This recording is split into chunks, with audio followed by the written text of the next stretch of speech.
bother trying to do anything until they've been broken in and in work for a while where they've built up muscle. Yep. That most of the time, most of them are going to improve with that anyway. Did you want some more water? Yeah, I'll need more for the next one. I'll probably have enough for him, but I'm going to need more.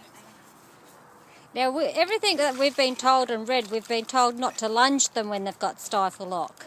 Oh, I don't know. You just want muscle building. I mean, lunging shouldn't really make a difference. If it locks, back him up and then put him back in again. Because that big vet, what's that bloke's name from Cranbourne that goes out and does all the horses everywhere? Graham Jeffries. Yeah, Graham comes into work and I spoke to him last week while I was making his solid I've roll. never heard not to lunge them. Yeah, and what did he said, say? He said exactly the same. He said, no, the more you do with him, the better. Yeah, He said the only reason it would have been worse was because he was stuck in a yard. Yeah. If he goes, leave him in a paddock. Yeah. And the best thing you could ever do for him would be to turn him out on hills. Yeah. Yeah. Hands down, the number one thing that'll make a difference to Bloody hell, I wish we knew somewhere where there was hills, eh? Cliffies? Hills? No, I mean to have him in a paddock with hills. Oh, yeah. This one for me, so you can open that one. Yeah, that's true. Let's wash it down. Bugger. Michaela's used up most of my friggin' battery, little shit. Oh, look, he's got a cowlick. He does. Yeah, that one there.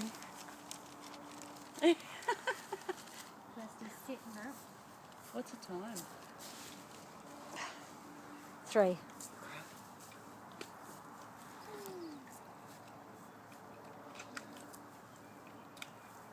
I might ring the school and tell Haiti to catch the bus to Garfield.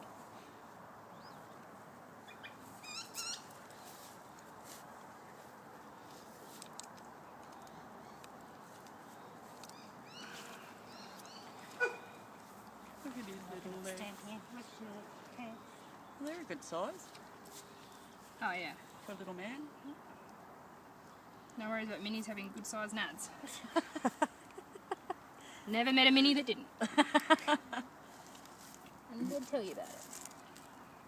So opinionated, mini stallions. Mm. Small man syndrome, I think. That's it. But he's got an awesome personality, Lay back down again. apart from the coltiness. That's what you want. Your perfect wake up, he just sits up on his chest, he lays down, he sits up, he lays down, and then he slowly gets up. Your worst wake up, you step away from him, and they start flailing their legs on the ground, then they flail themselves onto their chest. That's no fun. So that's why you go all the sedation, and you want them well out. But he's good, just how he's cocking his ear, like he's paying attention, he's swishing his tail, but he's snoozing. That's what we like. I don't know what I'm up to. We'll say I'm nearly at 60 seconds.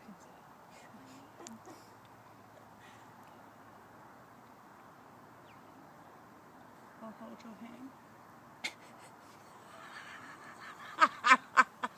He's got a refer to hold me nuts so she can't cut him off. It's okay. You can leave. It's like, you could just leave me, but as long as you just go and disentangle the vet from down there. I've still got one left. I've got one left. You can still save me. So how do they become rigs? Because they just can't find one, so they just cut one off? Yeah, if they can't find one. Or if you left part of, like, see that cord there?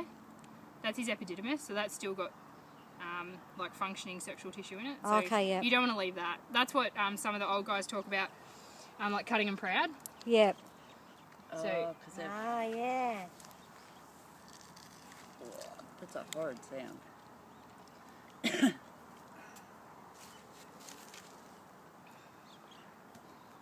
I reckon he'll be fine, though, if you gave him hills, and the more work you do... See, he's got no back end, like, because there's nothing... And that's it, as you build up his hammies, Yep. his quads and that stabilises. His quads will build most of the... They do most of the One holding. leg's come a lot better since he's been in the paddock, and he's put on weight. Because it was really yucky when she got him. You should have seen when we wormed him, there was more worms than poo. Yeah. It was shocking. It's alright, he won't have any resistance problems. No, true. Won't be one of those ones that will have resistant worms because they'll never have seen drugs before. Well, that's true too. Look, and we're having problems with that now. People are getting a lot of resistance in worms. And we've had some people like... Well, I must say I've tended to start swapping wormers lately. And they actually don't need to be as wormed as often as people are told. Horses do not need to be wormed every 8 weeks. Most of the new research coming out of the US is saying that all our problems with resistance are because we're worming so often that it's like we've wiped out all the populations we used to be worried about, but because of that we've changed like what lives in their gut, and we're getting a lot of the cyathostomes, which are really tiny worms, and they live in the wall of the gut. And part of the problem is that, like, for some reason they get in the wall of the gut and the wormer doesn't get in there or whatever, but then sometimes they'll respond to some wormers and they come out all at once. And like in America they've had cases of like people losing lots of horses, like them getting this phenomenal colic and diarrhea and dying. That's what happened to that horse that Jeff had. Oh yeah, well that was Linda's. Yeah. Yeah. So, and yeah, she'd been religiously wormed. That's right, it was your girlfriend's horse, wasn't it? Who was that? She'd been religiously wormed.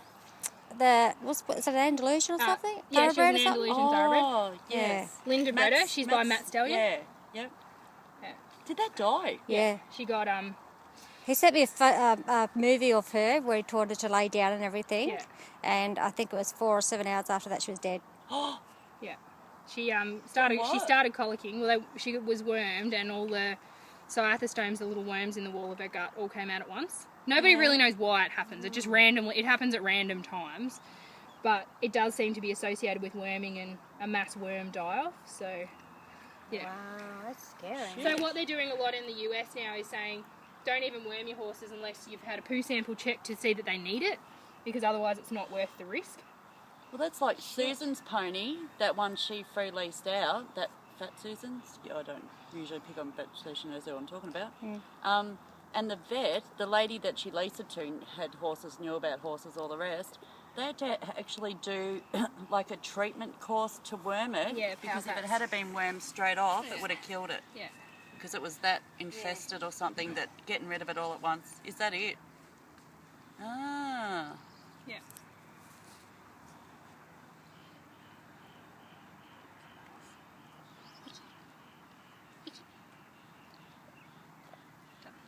Meaty bot.